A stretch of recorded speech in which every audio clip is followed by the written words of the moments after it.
सभी लोगों को गुड मॉर्निंग। आज आपका डेमो क्लास है।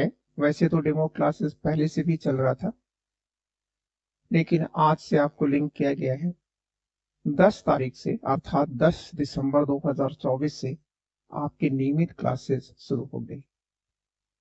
लेकिन अभी फिलहाल हम लोग डेमो क्लासेस में हैं। डेमो क्लासेस को डेमो मान करके मत पढ़िएगा, क्योंकि यह उसी तरह से व्यापक होगा जैसे कि आपका क्लास चलता है। तो आज हम लोग चर्चा जिस विषय पर करने जा रहे हैं वह विषय है लेटर वैदिक एज। और ये जो लेटर वैदिक एज है, इसमें सबसे पहली चीज आप टाइम देखिए। ठीक है, 1000 बीसी से 600 बीसी। तो लेटर वैदिक का मतलब क्या हुआ? बाद का वैदिक, है ना? बाद का वैदिक या उत्तरवर्ती वैदिक। तो इसका मतलब ये है कि इसके पहले पहले का वैदिक होगा, या पूर्व का वैदिक होगा, या इसी को ऋग्वैदिक युग भी कह सकते हैं आप, है ना? तो इसका मतलब ऋग्वैदिक युग हुआ या उत्तर वैदिक युग। तो ये जो टाइम है ऋग्वैदिक युग, ये ऋग्वैदिक युग का टाइम क्या हुआ? 1500 से 1000 बीसी। ये तो आप सभी जानते हैं, लेकिन एक चीज आपको बताना है।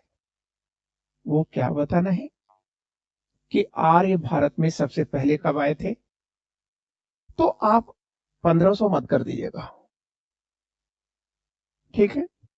तो आप कहेंगे कि सर 1750 बीसी से पहले आए थे। सर 1750 बीसी से के आसपास ही आए थे। पहले मत करिए, 1750 बीसी या 1700 के आसपास आए। अब ये चीज आपने कहां से ला दिया? ये डेट कहां से ला दिया आपने? ठीक है, तो आप कह दोगे कि सर एग्जैक्टली ये जो डेट है, ये है सिंधु घाटी सभ्यता के पतन की, है ना? तो सिंधु घाटी सभ्यता का पतन जब होता है, तब आती है कौन सी सभ्यता? ऋग्वैदिक सभ्यता या वैदिक सभ्यता। ठीक है, और जैसे ही ऋग्वैदिक सभ्यता का पतन नहीं होता, ऋग्वैदिक सभ्यता जैसे ही परिवर्तन करती है, तो वो किस में बदल जाती है? लेटर वैदिक एज में या उत्तर वैदिक एज में, है ना? समझ गए आप? तो देखिए यहां क्या क्या क्वेश्चन पूछा। बहुत सामान्य सा क्वेश्चन आपसे गलत करा सकता है। आर्य विदेशी है, आपने कॉन्सेप्ट पढ़ा था, सामान्य कॉन्सेप्ट था, मैक्स मुलर और रोहोड ने दिया था। क्या कि आर्य कहां से है? बैक्ट्रिया से है, ठीक है, या मध्य एशिया से, ठीक है। लेकिन अब प्रश्न आता है कि आर्य कब भारत आए? तो निश्चय ही 1500 में तो आकर के इतनी बड़ी सभ्यता बनाएंगे नहीं। जाहिर सी बात है पहले आए होंगे। तो पहले का क्या डेट संभावित है? तो आप कह दोगे कि सर 1700 के आसपास। ठीक है, क्लियर? और आने के बाद उन्होंने, आर्यों ने जिस सभ्यता का विकास किया, वह सभ्यता है वैदिक सभ्यता। अब वैदिक सभ्यता का पूरा जीवन काल क्या है? 1000 साल। ठीक है, और ये 1000 जो साल है, क्लियर ना? इस 1000 साल में, ठीक है, जहां से परिवर्तन शुरू हो जाता है, ठीक है, वहीं से नाम बदल जाता है, और वो नाम क्या हो जाता है? उत्तर वैदिक युग। क्लियर हो गया?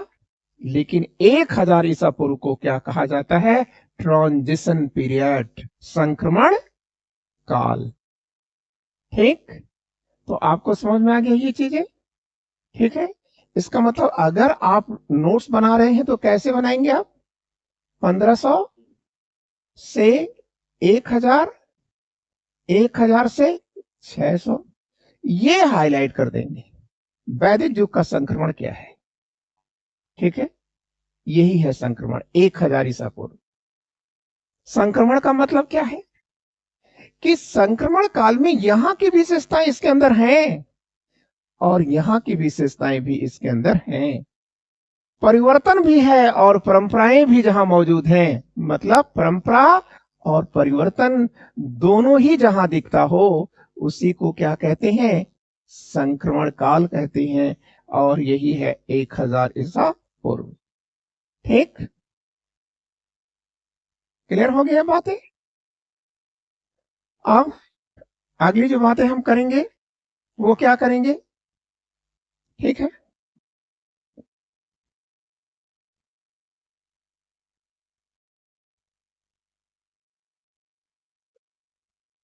अब देखिए, ठीक, तो अब आपको ये चीज तो समझ में आ गई।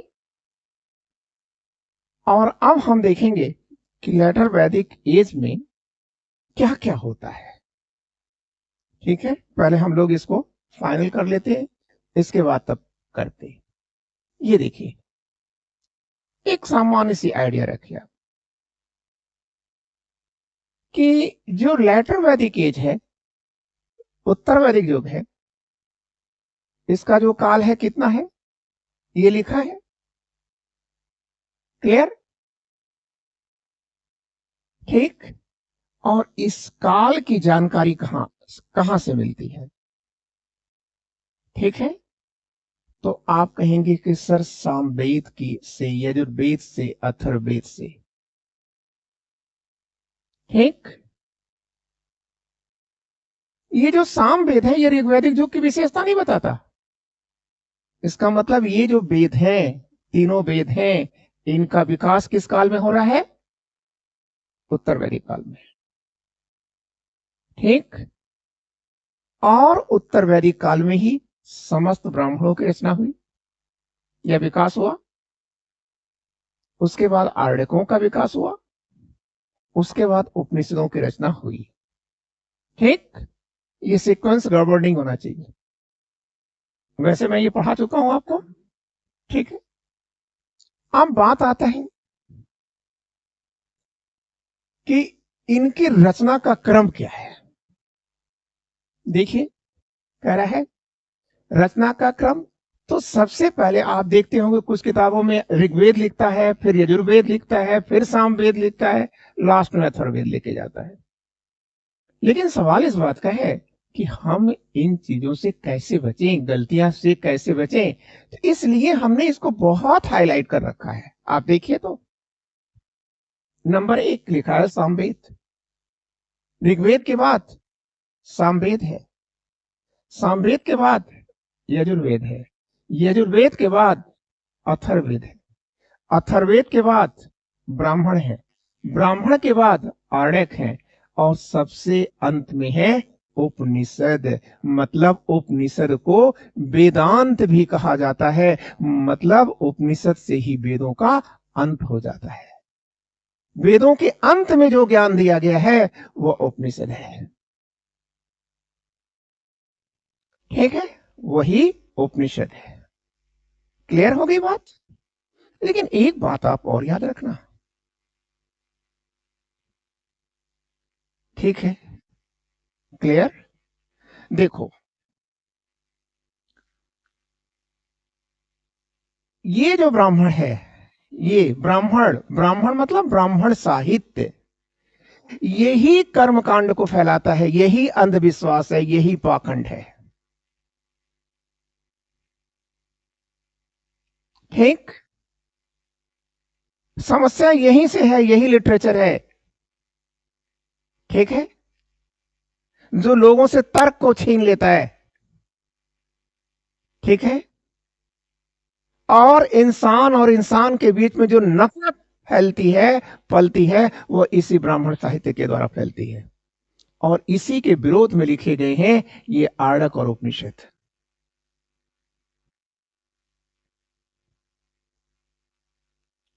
आगे बात समझ में आपको। ठीक है, तो सामवेद सॉरी उत्तर वैदिक युग में जो लिटरेचर्स लिखे जाते हैं वह कैसे लिखे जाते हैं वो आपने देख लिया, है ना। अब इसके बाद आप देखिए, अब हम देखते हैं प्राचीन जो ग्रंथ हैं उन पे हम बात करेंगे। ठीक, क्लियर। तो प्राचीन ग्रंथों में है क्या, ये जो आपने पढ़ा था सामवेद यजुर्वेद और ये सब पढ़ा था, इसमें है क्या। तो कह रहा है कि सर इसमें धार्मिक ग्रंथ हैं ये। तो जब धार्मिक ग्रंथ हैं तो धर्म की तो व्याख्या है ही है, दार्शनिक व्याख्याएं भी हैं। तो धर्म और दर्शन की व्याख्या के साथ उसमें सभ्यता और संस्कृत का भी ज्ञान छिपा हुआ है। ठीक है, मतलब ये जो हमारी प्राचीन किताबें हैं, चाहे वो सामवेद हो, चाहे वो ये यजुर्वेद हो, चाहे वो अथर्ववेद हो, चाहे वो ब्राह्मण साहित्य हो, आर्यक साहित्य हो, ठीक है, उपनिषद हो, इन सब की खास बात क्या है। तो आप कह दोगे कि सर इसमें धार्मिक व्याख्याओं के साथ दार्शनिक व्याख्याएं भी हैं, और सर इसी में सभ्यता और तत्कालीन सभ्यता और संस्कृति भी छिपी हुई है, उनके बारे में भी, उसके बारे में भी हमें ज्ञान मिल ही जाता है। अच्छा, अब कह रहा है कि इन्हीं ग्रंथों में Bharat division of India in वैदिक टेक्स्ट, वैदिक टेक्स्ट में, वैदिक साहित्य में भारत का विभाजन 3 भागों में किया गया है। ठीक, क्लियर। वैदिक ग्रंथों में भारत को 3 भागों में विभाजित किया गया है। पहला क्या है, दक्षिणापथ, मतलब साउथ इंडिया। ठीक है, और साउथ इंडिया में देश का कुल कितने टोटल प्रतिशत लैंड आती है, इतना। फिर इसके बाद नॉर्थ इंडिया को क्या कहते हैं, आर्यावर्त। दक्षिणापथ, नॉर्थ इंडिया को आर्यावर्त, और इसके बाद है सेंट्रल इंडिया को हम मध्य देश कहते हैं। ठीक, क्लियर। तो वेदों में इस देश को कितने भागों में बांटा गया है, 3 भागों में। किन किन नामों से, आर्यावर्त, दक्षिणापथ और मध्य देश। फिर कह रहा है इससे यह प्रमाणित हो जाता है कि आर्य लोग भारतीय उपमहाद्वीप के अधिकांश भागों से परिचित हो चुके थे। ठीक, इससे यह प्रूफ हो जाता है कि आर्य लोग परिचित हो चुके थे, देश के मतलब भारतीय उपमहाद्वीप के अनेक भागों से परिचित हो चुके थे।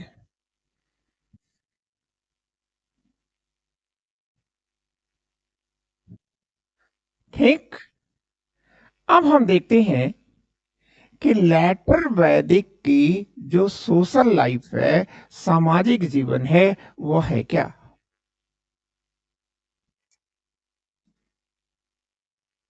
सामाजिक जीवन,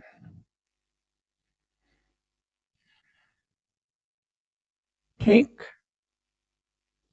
तो सामाजिक जीवन में पहली चीज आप याद रखिएगा, आर्यों की जो भौगोलिक स्थिति है ये लगातार बढ़ रही है, आर्यों का भौगोलिक विस्तार हो रहा है। ठीक है, अब ये धीरे धीरे नॉर्थ वेस्ट से ईस्ट की तरफ चल रहे हैं। ठीक है, मतलब आप कह सकते हैं कि अब ये बिहार और बंगाल में पहुंच चुके हैं।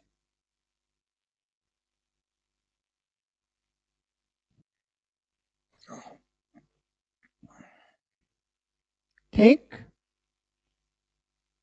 क्लियर।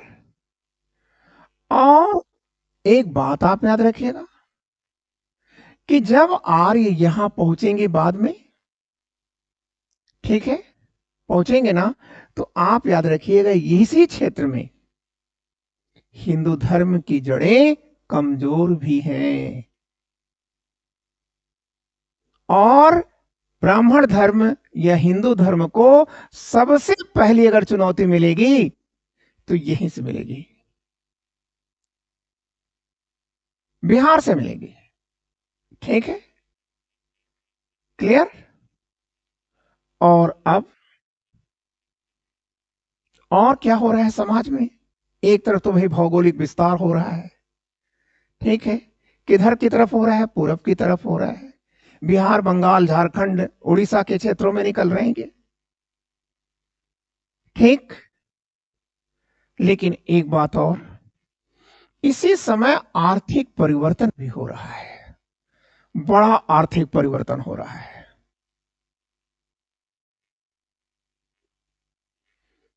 ठीक। अब ये बड़ा आर्थिक परिवर्तन कहां हो रहा है? बड़ा आर्थिक जो परिवर्तन हो रहा है, ये कहां हो रहा है और क्यों हो रहा है? आप कहेंगे सर, लोहे का प्रयोग शुरू हो चुका है।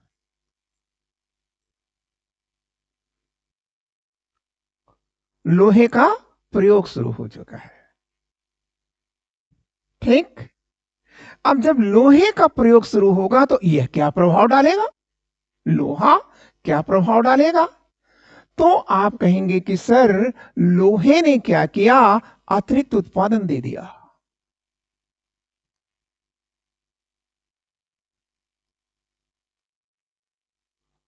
ठीक। और क्या किया लोहे ने? आप कहेंगे कि सर, पत्थरों को उन्होंने ड्रिल कर दिया, पत्थरों को उन्होंने भेद दिया,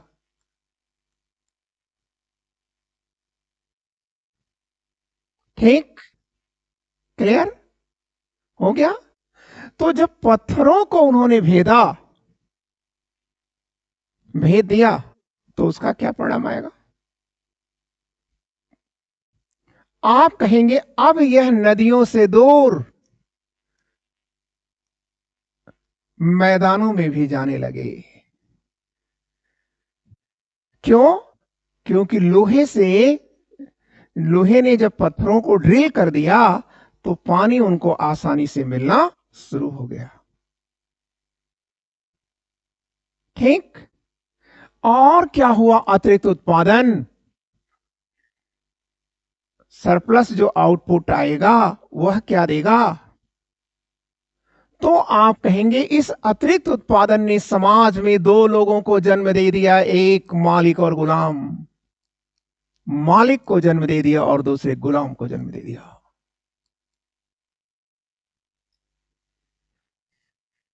ठीक। मालिक और गुलाम को जन्म दिया, अमीरी और गरीबी को जन्म दिया, शोषक और शोषित को जन्म दिया, ठीक। लेकिन एक बात याद रखिएगा, इसने और क्या जन्म दिया? आप कहेंगे कि सर, इसने बाजार को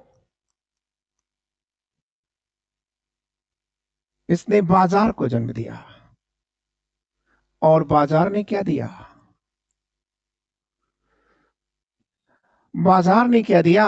आप कहेंगे कि सर, दूसरे नगरीकरण को जन्म दे दिया, दूसरे नगरीकरण को जन्म दिया। सेकेंड अर्बनाइजेशन यहीं से शुरू होता है,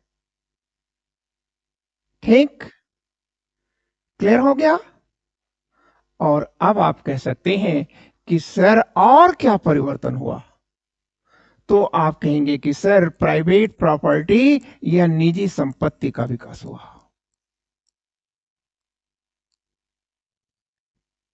निजी संपत्ति या प्राइवेट प्रॉपर्टी का विकास हुआ।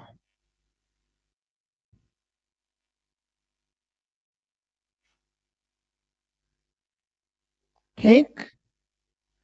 अब आप याद रखें कि और यही निजी संपत्ति है जिससे जब लोगों में जंग हुआ तो उसी जंग का परिणाम है किंगशिप, राज और राजा की उत्पत्ति।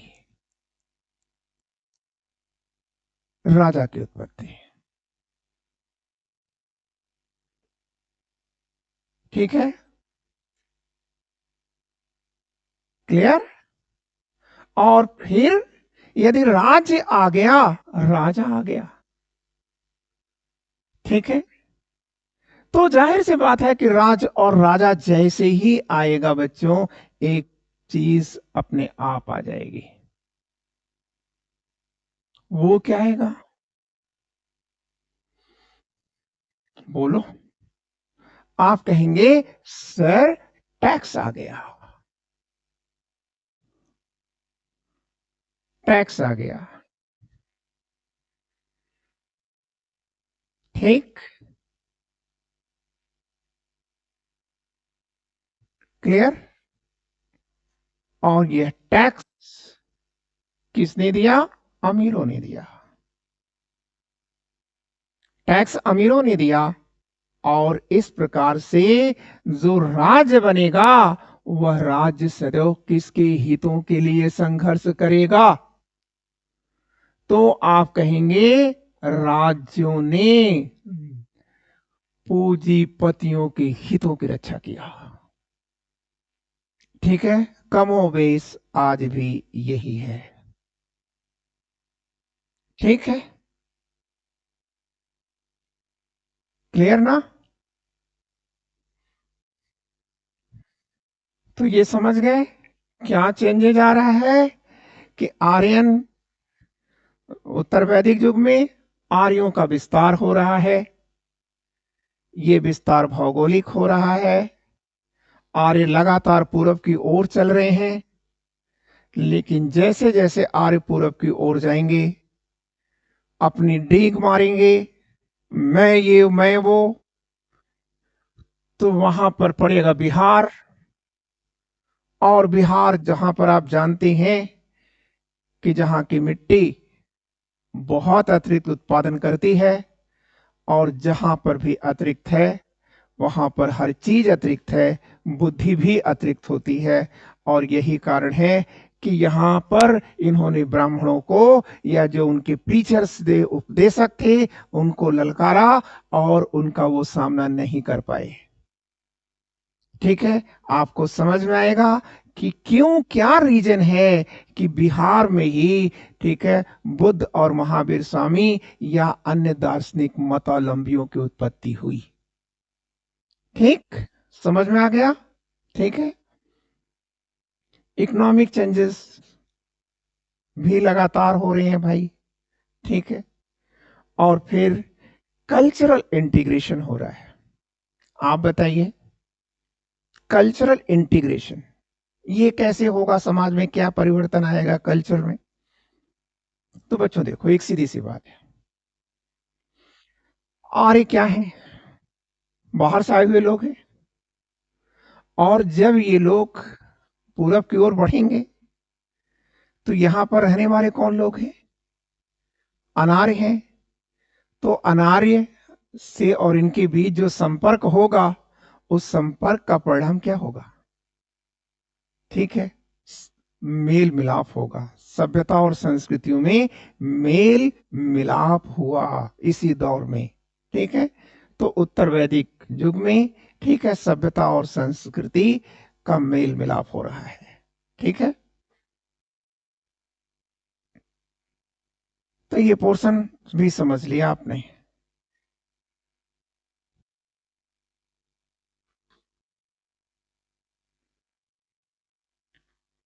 अब हमारी जो अगली बात है उत्तर वैदिक युग की, वो क्या है? तो आप कहेंगे कि सर उत्तर वैदिक युग में सामाजिक परिवर्तन हो रहा है। ठीक, क्या सामाजिक परिवर्तन हो रहा है?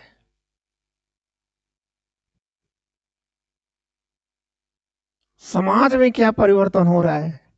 तो आप कहेंगे कि सर एक नई प्रथा उत्पन्न हो रही है और वह है जाति व्यवस्था।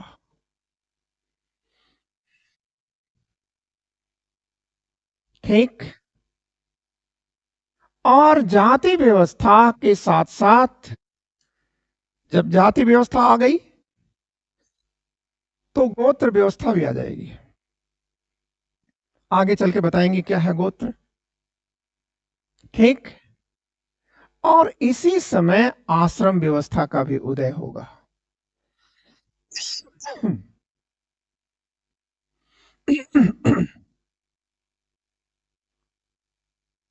क्लियर?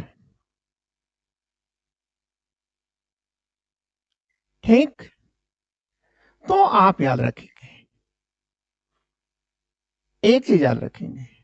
देखिए क्या चीज आपको याद रखना है। एक आप याद रखेंगे धर्म। दूसरी बात, आप चाहे तो वर्ण लिखें या वर्ण और जाति को एक ही में मिला दें, जाति ही लिख देते हैं। वर्ण भी लिख सकते थे। ठीक है। तो आप याद रखिएगा कि जिस भी समाज में धर्म और जाति अपनी कट्टरता से स्थापित होगी, वह समाज क्लोज्ड सोसाइटी या बंद समाज के नाम से जाना जाएगा। बंद समाज।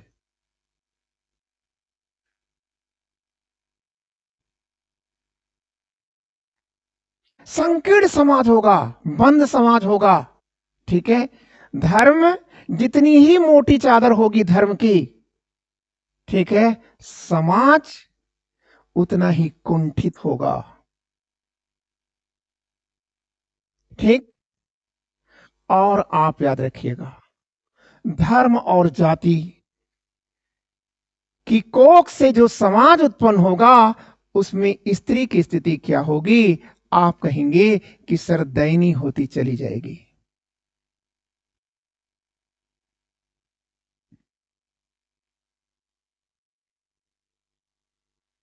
स्त्री स्थिति क्या है? ये दयनीय होती चली जा रही है।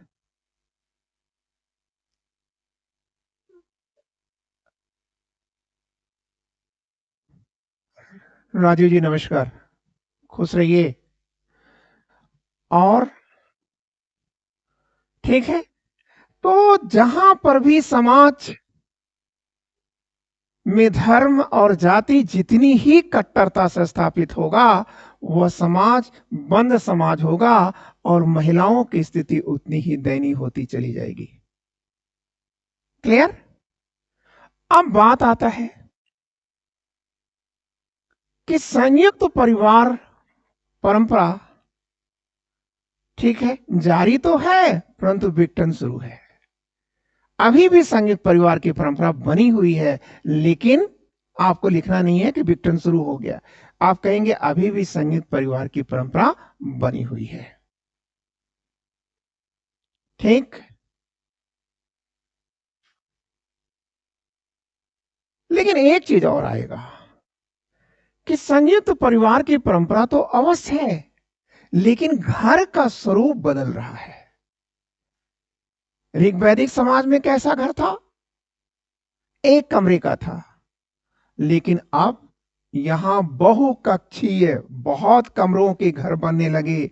रसोई अलग से बनने लगी, शयन कक्ष अलग से बनने लगा, अस्तबल अलग से बनने लगा, गौशाला अलग से बनने लगी। ठीक है। ये सारी की सारी चीजें अलग से बनने लगी थी।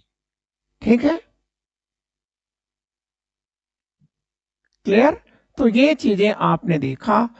ठीक है। तो अब तक की जितनी भी स्लाइड हुई हैं मैं एक बार पुनः ला दे रहा हूं, आप उसे देखिए। कहीं परेशानी हो तो बताइएगा, क्योंकि मैं नहीं चाहता कि आपको रिवीजन करना पड़े। मैटर की शुरुआत यहां से हुई थी। ओके। लेटर वैदिक क्यों कहते हैं? जान गए। इसके मतलब इसके पहले कोई काल था, ये भी जान गए। समय क्या है, ये भी जान रहे हैं। 1750 क्यों लिखा गया है, ये भी जान रहे हैं। नहीं जानिएगा तो वहां बोल दीजिएगा। और दूसरी बात, ये 1500 से 1000, 1000 को यहाँ रिंग क्यों किया गया, ठीक है, 1000 को रिंग क्यों किया गया, क्योंकि यह संक्रमण काल है। संक्रमण का मतलब आपको पता है, ठीक है, जहां परंपराएं भी हो और परिवर्तन भी दिखता हो, ये भी आप समझ गए। तो ये इसका मतलब पहली स्लाइड आपको कोई परेशान नहीं कर रही है ना। अब दूसरी स्लाइड देखते हैं। दूसरी स्लाइड में आपने देखा कि ये सब किताबें आई हैं, उत्तर वैदिक के काल की किताबें हैं, मतलब ऋग्वेद को छोड़ देना है, ठीक है। सीक्वेंस ब्राह्मण भी यही होंगे, यही आर्डक होंगे, यही उपनिषद होंगे, ठीक है। उपनिषदों को और किस नाम से जाना जाता है, तो बताया गया वेदांत कहा जाता है, ठीक, वेदांत कहा जाता है, क्लियर। फिर इसके बाद कहा गया कि वेदों का क्रम बताइए, ठीक है। तो ये वेदों का क्रम आपने कर लिया है, ठीक, हो गया, इसमें कोई प्रॉब्लम नहीं।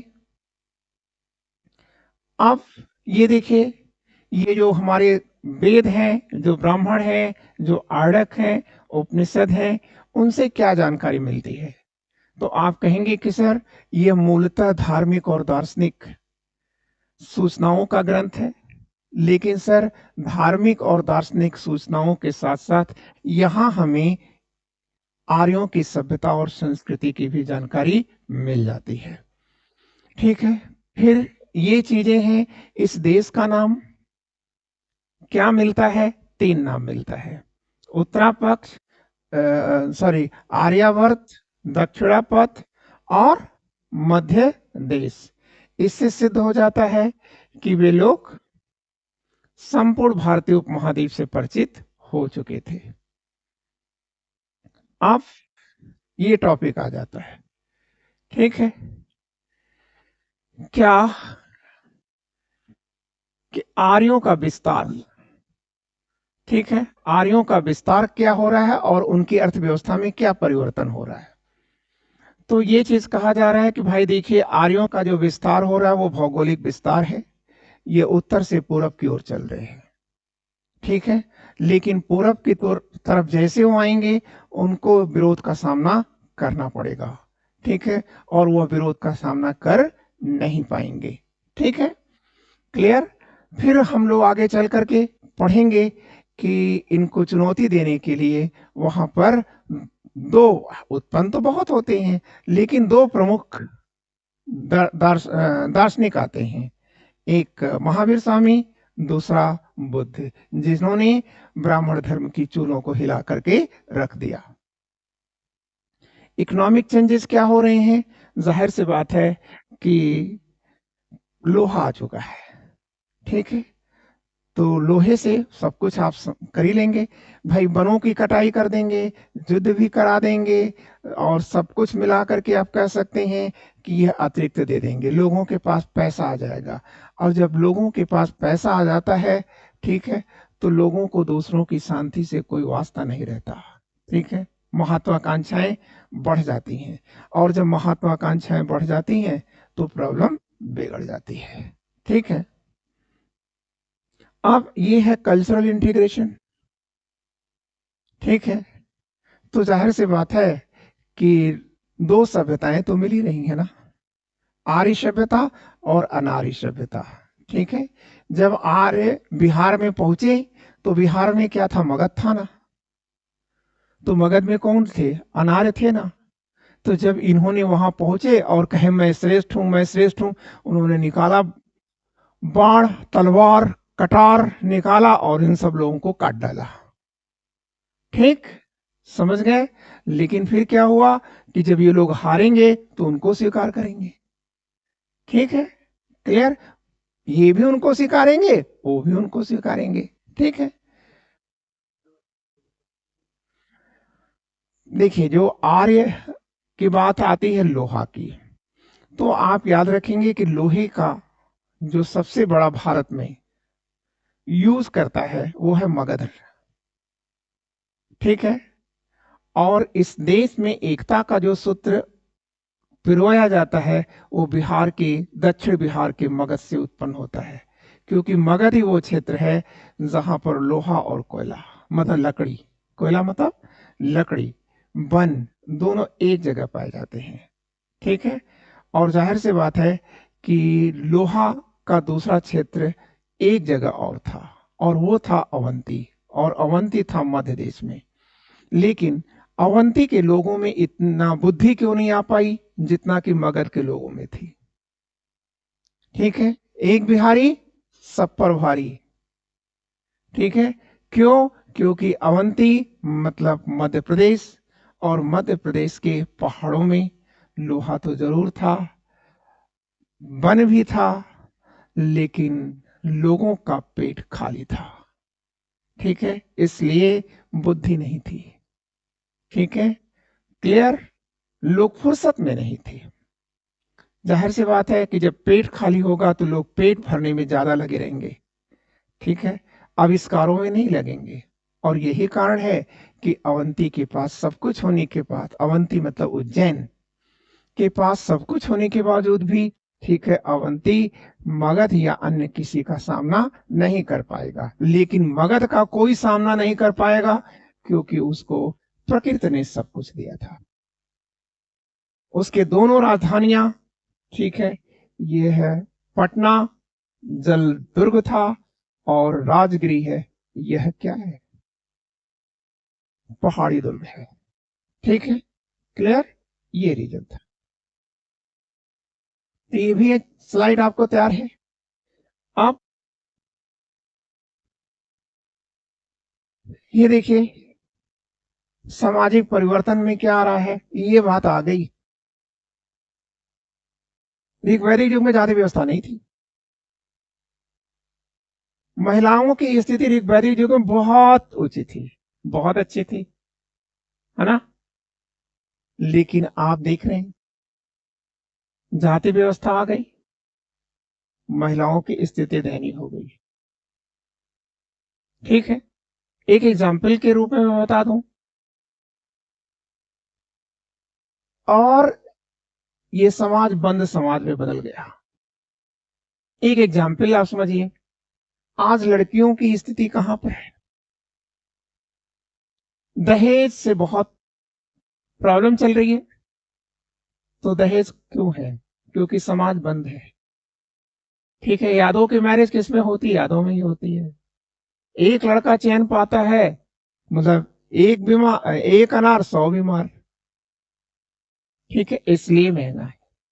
आज अगर ये खुल जाए कि 100 लोगों को 100 सेव हो और 100 लोग पाने वाले हों, तो लड़ाई किस बात की है? ठीक है। तो आप याद रखिएगा कि जाति व्यवस्था बहुत ही डेंजरस चीज है। ठीक है। महिलाओं के लिए स्पेशली खतरनाक होता है। और एक चीज याद रखिएगा, धर्म में सबसे ज्यादा अगर कोई पिसता है तो वह है स्त्री। लेकिन वो पिसना भी चाहती हैं, पिसती भी हैं। धर्म की सबसे चादर जो ओढ़ती हैं, ठीक है, वो स्त्रियां ही ओढ़ती हैं। ठीक है। जैसे पर्दा, कहां स्त्रियों ने विरोध किया पर्दे का? अगर पर्दे का स्त्रियां विरोध भी करती हैं तो वह बहुत कमजोर विरोध होता है। ठीक। और पुरुष जो मानसिकता होती है, ठीक है, वो उसका वो विरोध सशक्त होकर के नहीं कर पाती। ठीक है। और वो उसमें पिसती हुई चली जाती है।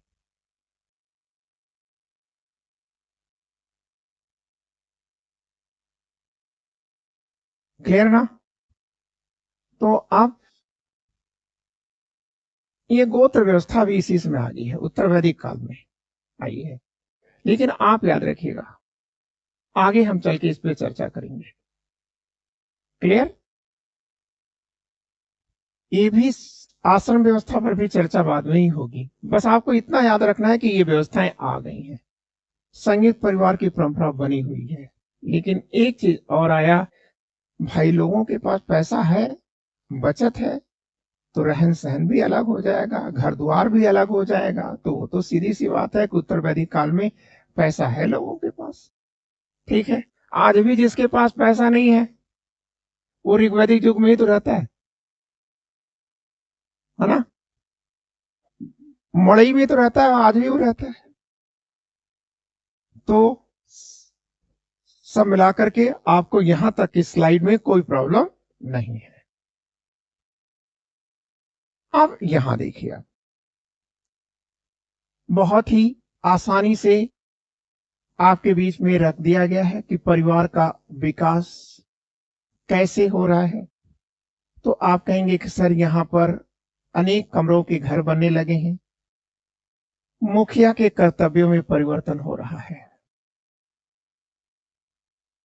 पहले ऋग्वैदिक युग में क्या था? मुखिया कुलप, ठीक है, अपने परिवार का रक्षक था। लेकिन यहां पर कुलप कैसा हो रहा है? ठीक है, तो अपने परिवार के सदस्यों की ही खरीद फरोख्त कर रहा है। ठीक है, अब इसका एग्जाम्पल क्या है?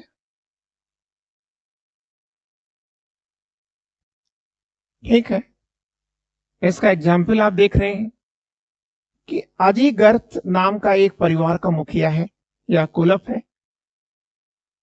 ठीक है, और यह अपने बेटे सुनह सेप, सुनह सेप और अपनी गाय, मतलब बेटे और गाय को कुर्बानी देने के लिए बेच देता है। मतलब पैसा पाने के लिए अपने बेटे को अपनी गायों के साथ बेच देता है, बाद में उसका कुर्बानी कर दी जाती है। ठीक है, तो आ रहा है पैसा, पैसा केंद्र में आ रहा है ना आप? ठीक, और एक ऐसा ही ऋषि भी है जिसका नाम है विश्वामित्र। ठीक, यह अपने पुत्रों को अपनी संपत्ति से वंचित करता है, और यही वंचित पुत्र घूमते फिरते आंध्र प्रदेश में पहुंचते हैं। ठीक, और यहां की लड़कियों के साथ शादी विवाह या जैसे भी संबंध स्थापित करके यहां का इन्होंने क्या किया है? आर्यीकरण किया है। ठीक है, द्रविड़ों को किसमें बदला? आर्य में बदला है। ठीक है, सातवाहन जब आप पढ़ेंगे तो ये चीजें आएंगी। ठीक, क्लियर हो गया आपको? ठीक है, एक चीज यहां देखिए, परिवार का विकास, बहुकक्षी घर बना, रसोई बनेगी। भाई जब ने कहा पैसा खनका, तो जब पैसा खनकता है, ठीक है, तो जाहिर सी बात है कि लोग अपने स्तर को बढ़ाते हैं। तो रसोई घर बना दिया गया, महिलाओं के लिए भाई उनका अलग कमरा बनने लगा। ठीक है, और फिर गेस्ट हाउस बनने लगा। क्लियर ना? तो समझ गए? ठीक है, क्लियर? ये स्लाइड भी कंप्लीट है। अब आप अगली स्लाइड की तरफ अगर चलें तो अगली स्लाइड क्या है देखिए। अब यहां पर थोड़ा सा आपको रुकना है और समझना है। ठीक है, रटने की कोशिश बिल्कुल नहीं करना है। ठीक है, पढ़िए तो उसको जीना शुरू कर दीजिए, सोचना शुरू कर दीजिए। ठीक है, तभी आप आगे बढ़ेंगे, रट करके नहीं। तो यहां आप देखिए, समझिए, ये लिखा है प्राचीन भारत में जाति व्यवस्था का विकास कब से होता है? उत्तर वैदिक युग से होता है। उत्तर वैदिक युग से होता है। ठीक है। ऋग वैदिक युग में कह रहा है कि नहीं, कोई जाति व्यवस्था नहीं है। यहां पर व्यवसाय पर समाज विभाजित तो यहां है, समाज तो ऋग वैदिक युग में भी विभाजित है, समाज तो उत्तर वैदिक युग में भी विभाजित है, लेकिन अंतर क्या है? यहां का विभाजन कर्म के आधार पर है। ठीक है, ये देखिए आप, कार्मिक डिवीजन समाज का कार्मिक डिवीजन है। यहां पर समाज में ब्रह्म है, क्षति है, विष है, परंतु ब्राह्मण नहीं है। आप देखिए, ऋग वैदिक समाज में विभाजन जो है, समाज का जो डिवीजन है, वह कर्म के आधार पर है। ठीक है, तो ब्रह्म कर्ता क्या है? ठीक है, क्लियर ना? अभी समझा देते हैं। तो आप पहले भी ये देख लीजिए कि ऋग्वैदिक जो समाज है उसका डिवीजन 3 वर्ण में हुआ है। किस में हुआ? ब्रह्म, क्षति और विष में हुआ, ये ना। लेकिन अब एक चीज देखिए, ये एरो देखिए आप, ये एरो यहां आके खत्म हो रहा है उत्तर वैदिक क्षेत्र में। यहां कह रहा है कि ब्रह्म का बेटा, ब्रह्म जब बनने लगा, ब्रह्म ब्रह्म का बेटा ही जब जन्मजात बनने लगा ब्राह्मण, ब्रह्म ब्रह्म का बेटा जब जन्मजात ब्रह्म बनने लगा, तब उसे ब्राह्मण कहा गया। उसी प्रकार क्षति का बेटा जब बाई बर्थ क्षति बनने लगा तो उसे क्षत्रिय कहा गया। विष का बेटा जब जन्मजात विष बनने लगा तो उसे वैश्य कहा गया। लेकिन जो समाज में सबसे कमजोर था उसी को शूद्र कहा गया। लेकिन यहां पर आप देखिए, यहां ऋग्वैदिक युग में शूद्र नहीं है, नहीं है ना? ठीक, क्लियर? अब आप इसके मैटर को और इसके मैटर को दूसरे तरीके से समझें। ठीक है, तब आपको मास्टरमाइंड बनेंगे और रटना नहीं पड़ेगा। ठीक है, आइए हम दूसरे तरीके से समझते हैं। पहले हम चलते हैं ऋग्वैदिक एज में, ऋग वेद में चलते हैं, या वैदिक कर लीजिएगा, ऋग वैदिक एज कर लीजिए। चलिए, हो गया, क्लियर? तो ऋग्वैदिक एज में लोग जिससे डरे उसी को भगवान कहा। मतलब भय आया तो भय से भगवान आया, यही ना? तो लोगों को भय किससे था? प्रकृति के रहस्य से, प्रकृति से डर था। तो इस प्रकृति की प्रशंसा करने के लिए, प्रकृति को नाराज न हो प्रकृति, ठीक है, इसलिए समाज से एक लड़का निकला जो चापलूसी करता था किसका? देवताओं का, प्रशंसा के गीत गाता था, यज्ञ करता था। उसे क्या कहा गया? ब्रह्म। ठीक है, मतलब भगवान के भय से समाज को बचाने के लिए, ठीक है, जिसने उनके लिए प्रशस्ति गीत गाए, यज्ञ किए, उसे ब्रह्म कहा गया। ठीक, और फिर एक बात और था, जंगली जानवर, भाई उसमें तो चारों ओर जंगल ही जंगल था।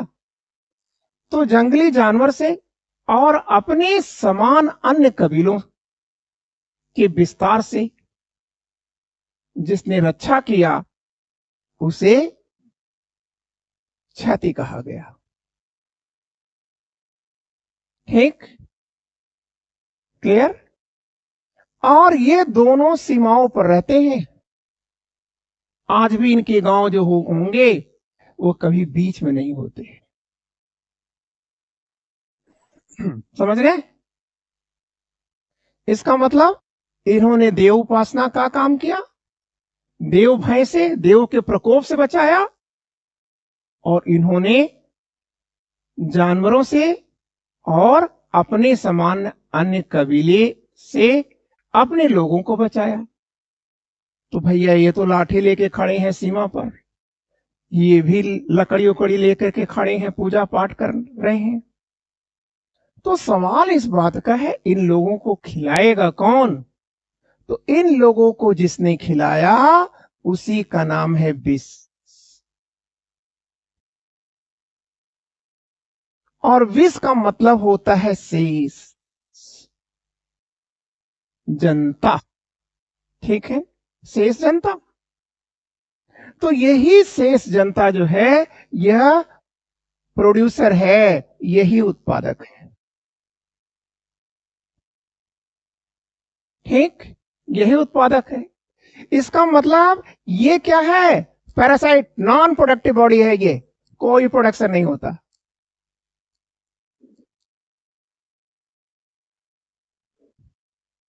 ठीक, ये क्या है? नॉन प्रोडक्टिव बॉडी है, कुछ नहीं करता। क्या है? लाठी लेके खड़ा है। ठीक है, लेकिन यह व्यवस्था पूरे ऋग्वैदिक काल तक चलती रही। क्लियर? अब यहां से आप मार दो।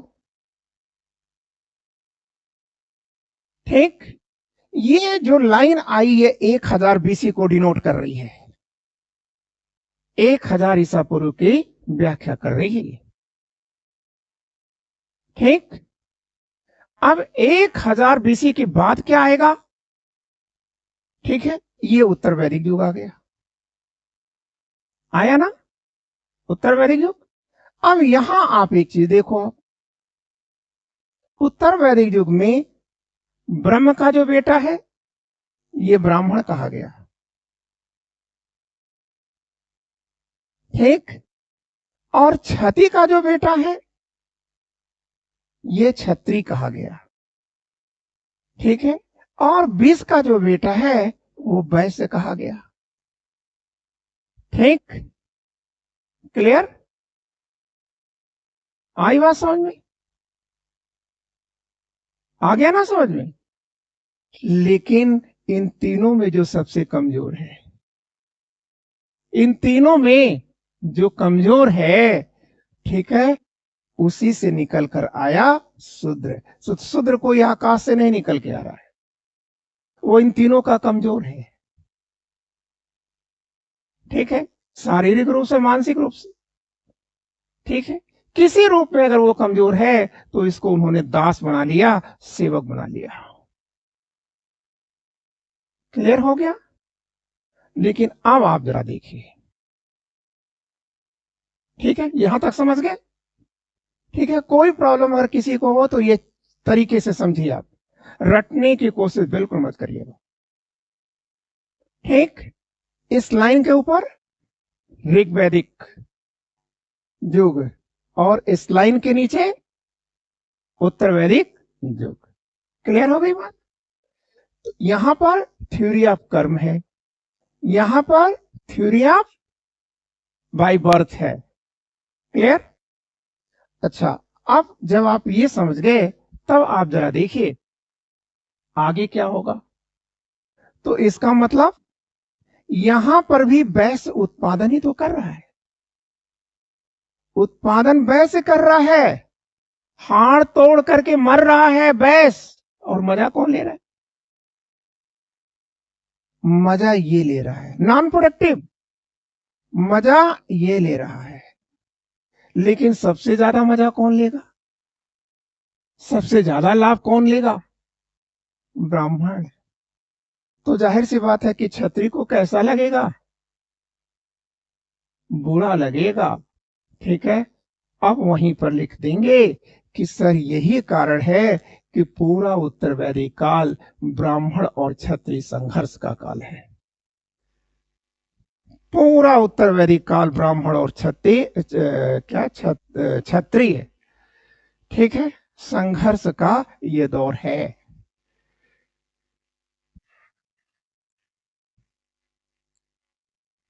क्या वॉइस गड़बड़ जा रही है क्या, राजू?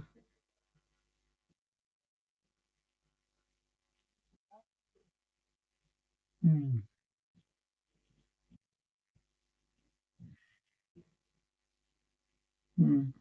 अब देखिए, कहीं ऐसा तो नहीं।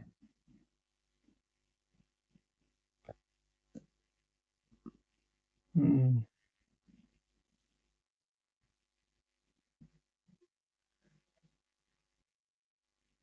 हम्म। चलिए, ठीक है, इसको इधर से निकाल के यहाँ लगा दें क्या? चलिए, ठीक है। तो बच्चों, ये फिलहाल आपने समझ लिया, थोड़ा कष्ट करिए। वैसे मैं अभी इस पॉइंट को, जो आपका वॉइस के कारण डिस्टरबेंस चल रहा है, ठीक है, उसको मैं रिमूव करके और उसको यूट्यूब पे डाल दूंगा। ठीक है, क्लियर? क्योंकि अगर अभी हम ऐसा इसमें कोई छेड़छाड़ करेंगे तो हो सकता है प्रॉब्लम हो जाए। ठीक है, तो आपने ये चीजें फॉलो कर लिया, कोई समस्या नहीं। ठीक है, तो आइए आगे हम चलते हैं, और तब आप देखेंगे बहुत ही इंटरेस्टिंग टॉपिक है। और मैंने आपसे कहा कि भारत का जो समाज है, ये है बहुत ही धोखा खाया हुआ समाज है। ठीक है, तो आप देखेंगे कि कैसे धोखा होगा। ठीक है, और आज भी कहीं ना कहीं से वो धोखा चल रहा है। ठीक है, अब यहां आप आ जाइए। वहां पर तो आपने देखा कि चार वर्ण आ चुके हैं। आ गए थे कि नहीं आ गए थे? ब्राह्मण, क्षत्रिय, वैश्य और शूद्र आ चुके थे। अब देखिए, यहां पर एक चाल चली जा रही है। क्या चाल हो रही है? तो यहां पर शिक्षा का अधिकार, ठीक है, मतलब जो शिक्षा है इसको बांट दिया जा रहा है। अब देखिए, शूद्र जो वर्ग है, जो सबसे निचला वर्ग है, इसे शिक्षा से वंचित कर दिया गया। ठीक, और इन्हें गांव से बाहर कर दिया गया, और तब इनको अंत्यज कहा गया। ठीक, क्लियर? अब यहां पर देखिए, इसका मतलब एक प्रतियोगिता खत्म हो गई। खत्म हो गई कि नहीं? भाई पढ़ाई नहीं तो कहां से फॉर्म भरेगा, कहां से लड़ेगा ये? ठीक, समझ गए होंगे मेरी बात को। अब बात आती है कि ब्राह्मण, क्षत्रिय, वैश्य, इन्हीं तीनों को अधिकार दिया गया पढ़ने का, और इन तीनों को द्विज कहा गया। द्विज, द्विज मतलब जिसका जन्म दो बार हुआ हो। बच्चों, जिसका जन्म दो बार हुआ हो, उसी को द्विज कहा जाता है। दो बार कैसे? एक तो मां के गर्भ से, ठीक, क्लियर, मां के गर्भ से, और दूसरा जब वो स्कूल में, गुरुकुल में अपना नाम लिखाएगा, तब उसका नया जन्म माना जाता है। क्लियर? दो बार हुआ। इन्हीं को ये राइट्स दिया गया पढ़ने का। लेकिन आप अब देखिए, इसके बावजूद देखिए धोखा, कैसे धोखा आएगा। ये देखिए, शैक्षणिक भेदभाव भी होगा। शैक्षणिक भेदभाव भी होगा। क्या शैक्षणिक भेदभाव होगा? ब्राह्मणों ने खुद को साहित्य लिख करके कहा कि ब्राह्मण जो है साहित्यिक अध्ययन करेगा, और क्षत्रिय जो है ये मरने और मारने का अध्ययन करेगा। और जो वैश्य है ये खेती बाड़ी और पशुपालन और तेल मिर्चा बेचेगा। ठीक। इसका मतलब वैश्य आकर के यहां उलझ गया, ये यहां उलझ गया, और ये जो है अपने आप को साहित्यिक राइट लेकर के यह अपने आप को ग्लोरीफाइड करता रहा। ठीक, क्लियर। और ये भी कहा कि अगर कोई इसका उल्लंघन करेगा तो वह दंडनीय हो जाएगा, क्योंकि उसने कहा कि ब्राह्मण जो है पृथ्वी पर क्या है, भूदेव है, घूमता हुआ देव है। अशिक्षित लोग, ठीक है, डर जाएंगे। और ये भी जो मारने और बचाने का काम कर रहा है ये बहुत बुद्धिमान नहीं है। ठीक है, कहां कितनी बुद्धि होगी। ठीक है, क्योंकि उसको पढ़ने का, लॉजिक करने का राइट छीन लिया गया। ठीक, जैसे सेना में क्या होता है, सेना में ठीक है इतना खिलाते हैं और खिलाने के बाद इतना पिला देते हैं कि फिर क्या है उसी में होता है, और वो पैर पटका पटका करके सारी बुद्धि तो घुटने में ला देते हैं। ठीक, जहां तक रेशनल एजुकेशन आएगी, रेशनल एजुकेशन यहां से आती है। ठीक, तो आपने देखा, और जब उसने ब्राह्मण ने कहा कि अथर्ववेद में कहा कि ब्राह्मण घूमता हुआ देवता है, पृथ्वी का भूदेव है। ठीक, एक बात उसने ये कह दिया। दूसरी चीज कहा कि अतिथि देवो भव, अतिथि देवता है, और सबसे बड़ा अतिथि ब्राह्मण है। यदि ब्राह्मण किसी के घर पहुंचता है तो उस आदमी को चाहिए कि वह अपने घर के हर चीज को उसके लिए उपलब्ध कराए। ठीक है, और ये चीज आज भी बुंदेलखंड के एक बड़े क्षेत्रों में देखने को मिलती है। जब फसल कट जाती है तो लोग जहां पर जो अधिया बटाई पर लिए रहते हैं वो ला करके बड़े आसानी के साथ चारपाई और उस चदरा बिछा करके, तकिया दे करके सब करते हैं, उसमें सब कुछ लुटता है। ठीक, तो आपने देखा कि इस तरह से उत्तर वैदिक शिक्षा में एक चीज को ग्लोरीफाइड किया गया, और वह ग्लोरीफाइड था ब्राह्मण, और शेष लोगों को उसमें क्या किया, ठीक है, साहित्यिक शिक्षा से वंचित करके क्या किया गया, ठीक है, दैनिक जीवन जीने के लिए, अरे दैनिक जीवन जीने के लिए विवश कर दिया। लेकिन ये जो क्षत्रिय है, ठीक है, यही तलवार उठाएगा। ठीक है, तो ये चीज आपने समझ गए। और इसी समय एक कॉन्सेप्ट आता है कि ब्राह्मण कभी भी अपराध नहीं करता, ब्राह्मण कभी अपराध नहीं करता। ठीक है, और ब्राह्मण को कभी दंड नहीं दिया जा सकता, अदंडनीय है वो।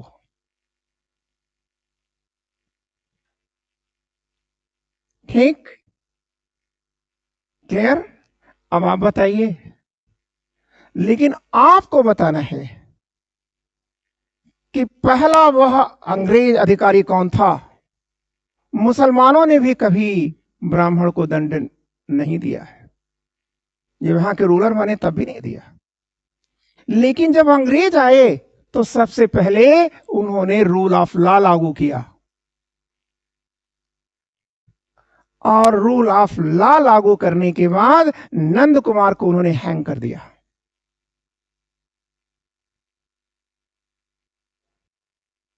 जी, वॉरेन हेस्टिंग रेगुलेटिंग एक्ट के तहत। और उसके बाद क्या है कि वो एक लाइन लगा दिया उसने हैंग करने का। ठीक है, इसलिए क्वेश्चन उठता है कि हिंदुस्तान की आजादी की लड़ाई किसने लड़ी है? हिंदुस्तान की आजादी को कभी भूखे लोगों ने नहीं लड़ा, उसने लड़ाई लड़ा अंग्रेजों से, जिससे जिनको अंग्रेजों के रहने से खतरा था।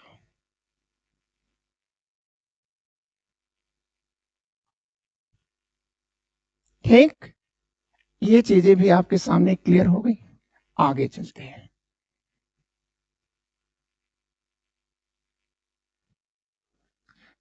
ये तो सब जान ही रहे हो। हाँ, एक चीज ये कर लेना कि जो शतपथ ब्राह्मण है, इसमें चारों वर्णों को बुलाने के लिए शब्द दिए गए हैं। ए ही ब्राह्मण के लिए ए ही, आइए, क्षत्रिय आओ, वैश्य तेज चल कर आओ, शूद्र दौड़ करके आ।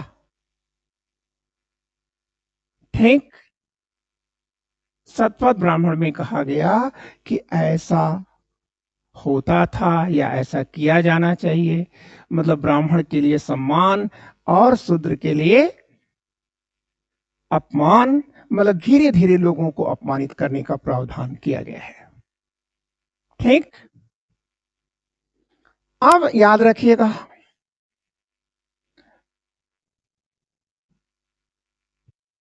ठीक है, लेकिन दो किताबें हैं उपनिषद, बृहदारण्यक उपनिषद और छांदोग उपनिषद। ठीक है, ये दोनों, ये जो व्याख्या दी गई है, ये जो अंतर स्थापित किया गया है यहाँ या कहीं पर भी, चाहे शैक्षणिक हो या किसी प्रकार का अंतर स्थापित किया गया वर्णों के बीच, यही दो किताबें हैं कहती हैं कि ये गलत है, क्रिटिसाइज्ड करती हैं इस डिवीजन का। और वो कहती हैं कि वर्णों के बीच में जो ये अंतर किया गया है वो नितांत अव्यवहारिक अमानवीय है। ठीक है, कुछ से सोच है ये। और कहते हैं क्योंकि ब्रह्मलोक में सब एक है और सभी ईश्वर की संरचना है। ठीक है, ये अंतर एक कृत्रिम है और ये जमीन पर रची गई एक जालसाजी है।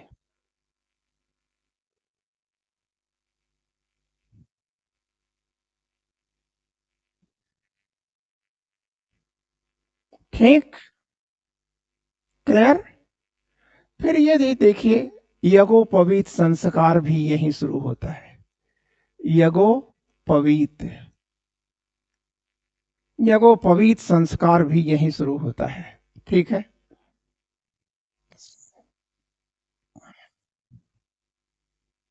हमसे दूर बैठे हुए बच्चे और बच्चियों को अगर आवाज में कोई प्रॉब्लम चल रही हो तो चिंतित रहने की जरूरत नहीं है, क्योंकि अभी मैं इसे लोड कर दूंगा उसकी आवाज को कट करने के बाद।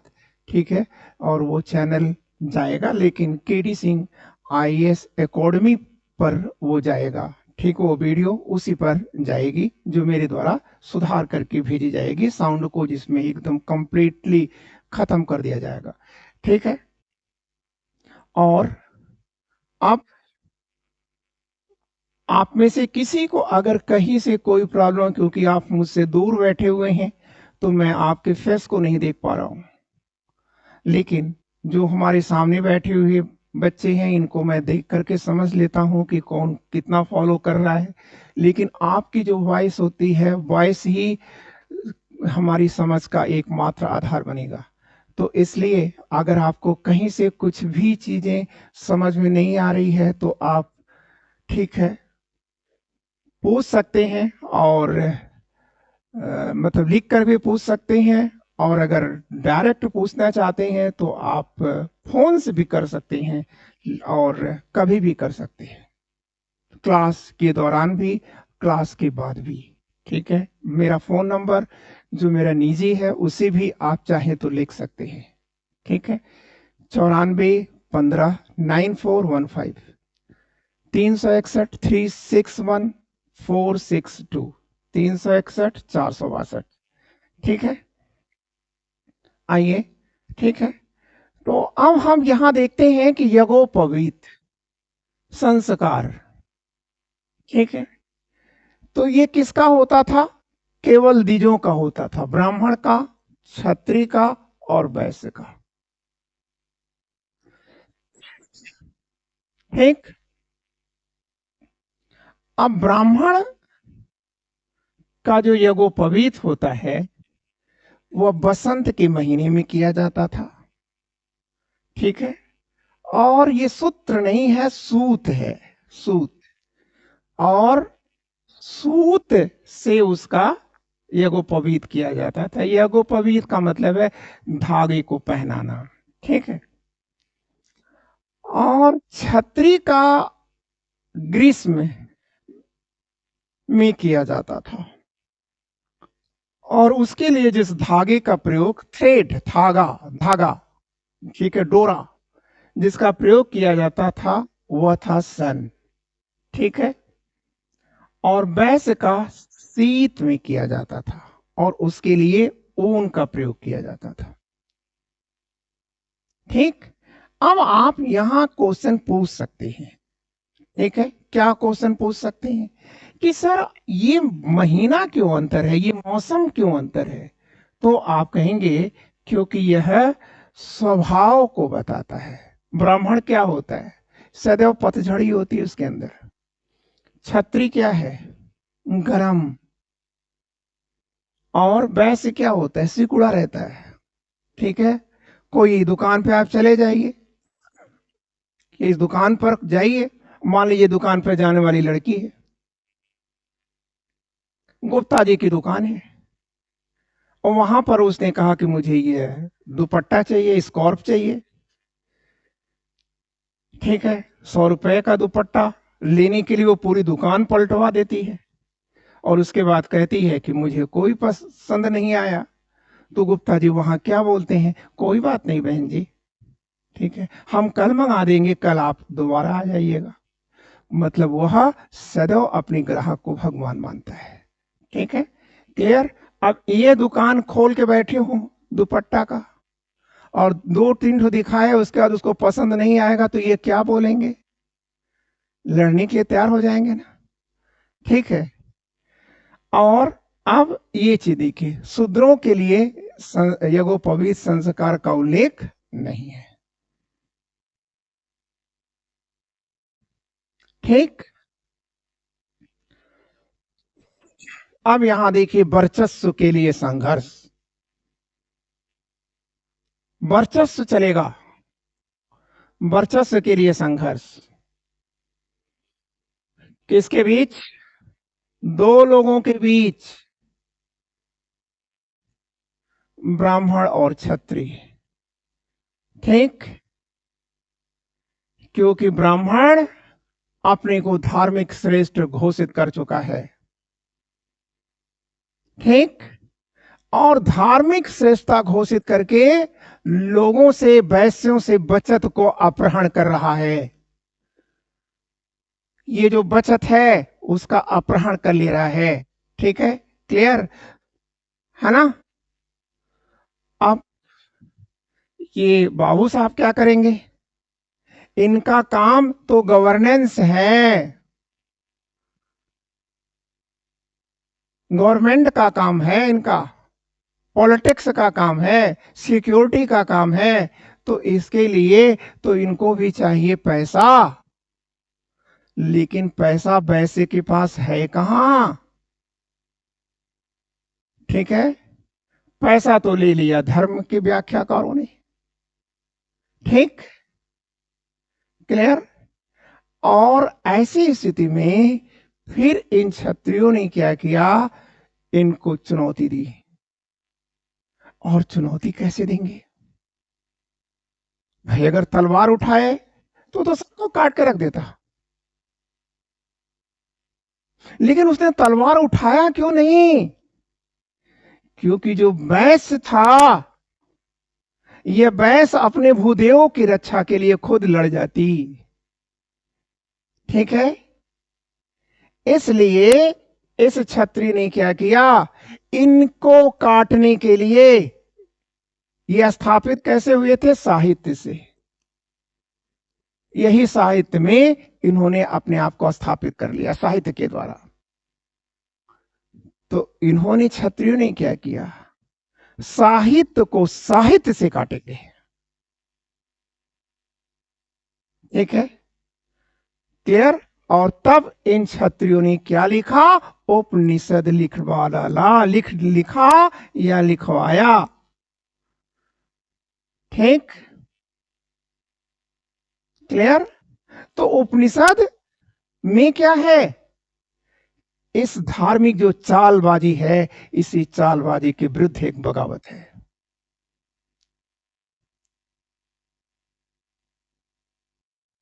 क्लियर हो गई ना? तो आप समझ गए। तो उपनिषद किसकी रचना है? क्षत्रियों की या क्षत्रियमय ब्राह्मणों की? वे ब्राह्मण जिनका ब्राह्मणों ने ही अत्यधिक दोहन किया, उन्होंने ब्राह्मणों का साथ छोड़ा और क्षत्रियों के ओर आ गए। ठीक है, क्लियर? तो ये समझ गए। लेकिन एक अच्छी बात रही उत्तर वैदिक काल में। क्या?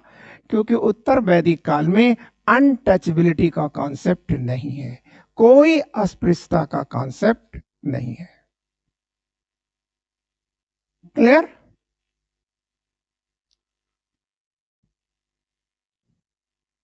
मतलब आर्टिकल 17। और अब बच्चों एक पॉइंट और, उत्तर वैदिक काल में ही गोत्र व्यवस्था का निर्माण हुआ। ठीक, अब इसका जरा दो रूप आप देखिए। गोत्र का, गोत्र का दो रूप देखिए, एक है पॉजिटिव सकारात्मक और दूसरा है निगेटिव नकारात्मक। तो पहले तो पॉजिटिव देखेंगे। पॉजिटिव क्या है? देखिए, पहले जो पढ़ाई होती थी वह गुरुकुल में होती थी। ब्राह्मण ही साहित्यिक शिक्षा देता था, लेता था। तो इसका मतलब ब्राह्मण का घर ही गुरुकुल था, घर ही गुरुकुल था। ठीक, तो उस गुरुकुल में, ठीक है, द्विजों के बच्चे और बच्चियां दोनों जाते थे। क्लियर? दोनों जाएंगे ना? तो फिर ये लड़के और लड़कियां शारीरिक आकर्षण में न बध जाएं। ठीक है, इसलिए गोत्र का विधान किया गया और ये कहा गया कि एक ही ऋषि की शिष्य और शिष्याएं, पुत्र और पुत्रियां आपस में भाई बहन होते हैं, इसलिए उनके अंदर, ठीक है, किसी प्रकार के यौन संबंध की अनुमति नहीं है। समझ गए? कोई प्रॉब्लम? हाँ, गोत्र केवल द्विजों में है, शूद्र वहां नहीं है। ठीक, ये तो समझ गए। लेकिन इसका नेगेटिव पॉइंट क्या हुआ? ठीक है, इसका नेगेटिव पॉइंट हुआ कि यहां पर ब्राह्मणों के अंदर भी भेदभाव हो गया, ऊंच नीच का कॉन्सेप्ट आ गया। ठीक, वैश्यों में भी भेदभाव हो गया और क्षत्रियों में भी भेदभाव हो गया। ठीक, और शूद्रों का तो खुल्लम खुल्ला बहिष्कार हो गया। ये देखिए, ठीक है, इसकी हत्या से भी कोई पाप नहीं लगता था, ये कॉन्सेप्ट ला दिया गया। ठीक, क्लियर? तो इसका मतलब भारत का समाज कैसा समाज है? एक शोषित और एक्सप्लॉइटेड क्लास है, समाज है। ठीक, क्लियर हो गई बात? गोत्र शब्द की उत्पत्ति, ठीक है, गोत्र का मतलब होता है गौशाला। ठीक है। और गौशाला किसे कहते हैं? जहां गाय रहती हो, समान नस्ल की गाय रहती हो।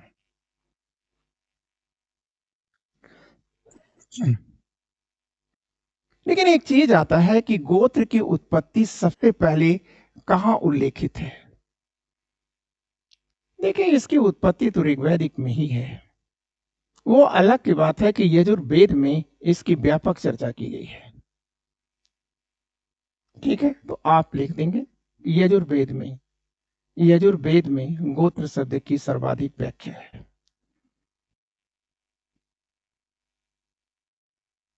फिर आगे चलें। आश्रम सिस्टम का विकास भी यही होता है।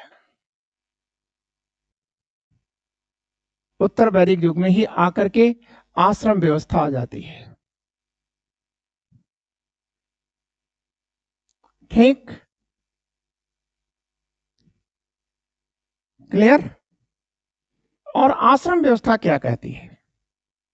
आश्रम व्यवस्था का मतलब है कि एक व्यक्ति का जो जीवन है वो 100 वर्ष का होता है। इसी मूल कॉन्सेप्ट पर आधारित है। और इस 100 वर्ष में उसे 4 काम करना चाहिए। ठीक है, 25 वर्ष तक एक, 25 वर्ष तक एक, 25 वर्ष तक एक। ठीक है, ऐसे करना चाहिए। तो कह रहा है ब्रह्मचर्य आश्रम ये पहला आश्रम है। ठीक है, इसमें उसे, इसको काटिए और ये लिख दीजिए, इसमें उसे पढ़ना लिखना मतलब ज्ञान अर्जित करना चाहिए। धर्म को भी यही सीखेगा वो, ब्रह्मचर्य आश्रम में। ठीक है, ब्रह्म मतलब ज्ञान, चर्य मतलब चलना, ज्ञान पाने के लिए, पढ़ने के लिए चलना ही ब्रह्मचर्य है। तो यहां पर वो पढ़ा लिखा भी, धर्म के बारे में भी जाना। ठीक है, इसके बाद है गृहस्थ। गृहस्थ आश्रम आएगा। तो गृहस्थ आश्रम का आरंभ होता है विवाह से। 25 साल जब हो जाए तो भैया घर लौटो, पढ़ाई होगी तुम्हारी, और आओ विवाह करो। ठीक, और विवाह करने के बाद क्या करोगे? पैसा कमाओ। ठीक, और इसी आश्रम में 3 ऋण चुकाना है आपको। 3 ऋण चुकाना है और 5 यज्ञ करना है। ठीक, देव ऋण, पितृ ऋण और ऋषि ऋण चुकाना है। क्लियर। और इन्हीं ऋणों को चुकाने के लिए विवाह करना अनिवार्य है। पितृ ऋण क्या है?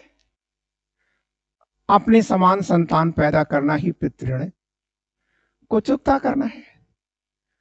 तो अपने समान संतान कब पैदा करेंगे? जब विवाह करेंगे।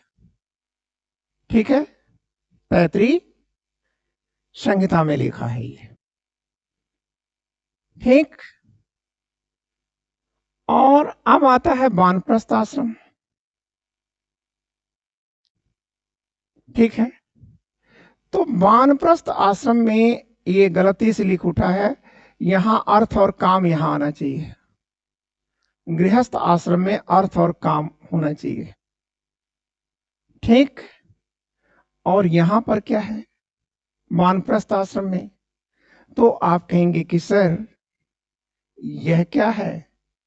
समाज का ट्रस्टी बनता है, समाज का संरक्षक बनता है वो, और इसके साथ साथ एक चीज और करता है, धर्ममय होकर के आचरण करता है, धर्ममय जीवन जीता है। 75 साल हो गया, तो 75 साल होने के बाद ठीक है सन्यास आता है, और जहां वह केवल धर्म की बात करता है और उसका उद्देश्य है मोक्ष को पाना या सॉल्वेशन को पाना। मोक्ष या सॉल्वेशन को पाना ही उसका लक्ष्य है। ठीक है, क्लियर।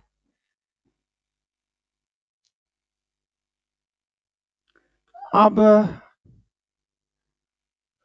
लंबा हो रहा है क्या? बहुत ज्यादा? बस शॉर्ट में खत्म कर रहे हैं। देखिए विवाह,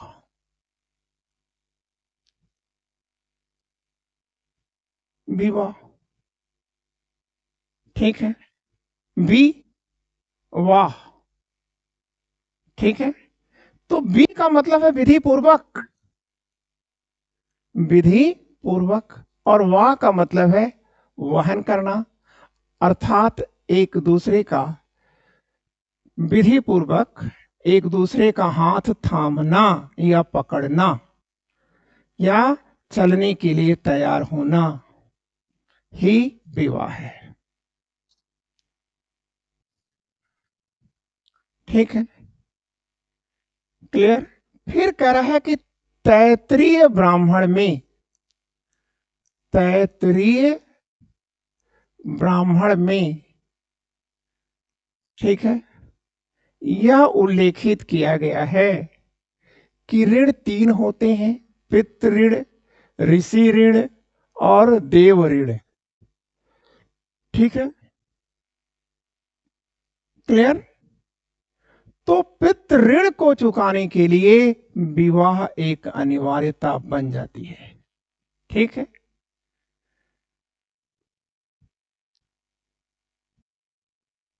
क्लियर। यहीं पर वो पांच महायज्ञ भी, विवाह का उद्देश्य पांच महायज्ञ को भी संपादित करना है, क्योंकि यज्ञ वही कर सकता है जो विवाहित हो। अविवाहित को यज्ञ करने का राइट्स नहीं है। ठीक है, तो ये पांच यज्ञ कौन कौन है? एक है पितृ यज्ञ, ऋषि यज्ञ, देव यज्ञ, ठीक है, नृ, नृ यज्ञ, ठीक है। नृयज्ञ, नृ का मतलब होता है अतिथि, ठीक है, अतिथि का सेवा सम्मान करना। भूत यज्ञ, ठीक है, ये भूत यज्ञ क्या है? ठीक है, अन्य जीवों को खाने पीने की व्यवस्था देना। ठीक है, ठीक, जीव और जीने दो। ठीक है, फिर कह रहा है according to the Aitareya Brahmana, without woman a man could neither attain salvation nor go to heaven. ठीक है, कह रहा है कि ऐतरेय ब्राह्मण कहता है, ठीक है, कि विवाह के बिना एक पुरुष जो होता है वह अधूरा होता है, और अगर उसके पास पत्नी नहीं है तो भाई वह क्या क्या नहीं कर सकता। ठीक है, वह मोक्ष को नहीं प्राप्त कर सकता, स्वर्ग को नहीं प्राप्त कर सकता। ठीक है,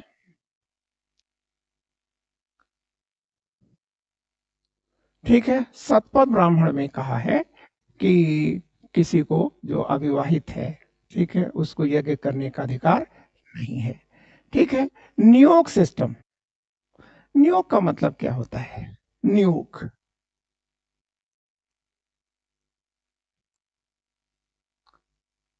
ठीक है।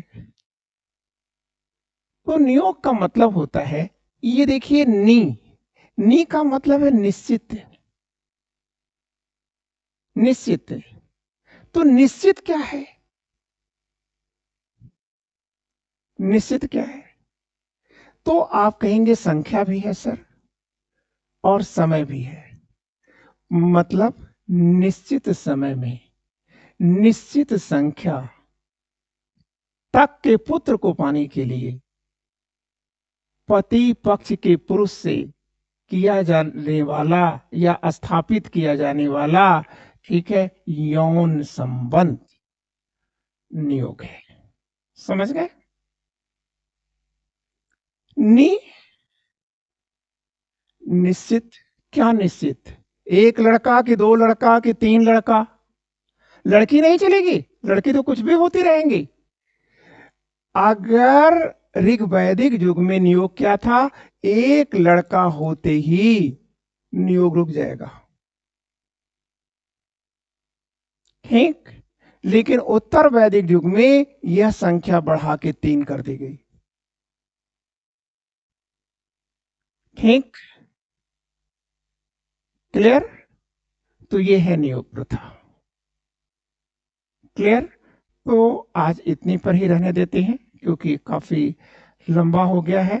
और जो बच्चे दूर हैं उनको कुछ साउंड को लेकर के जो भी प्रॉब्लम हुई है उसके लिए मैं सॉरी बोलना चाहूँगा। थोड़ी देर के अंदर, 1 घंटे के अंदर आपको केडी सिंह आईएएस अकेडमी के चैनल पर वो एकदम मतलब जो भी डिस्टरबेंस था वो खत्म होकर के मिल जाएगा। थैंक यू बच्चों। Great good day.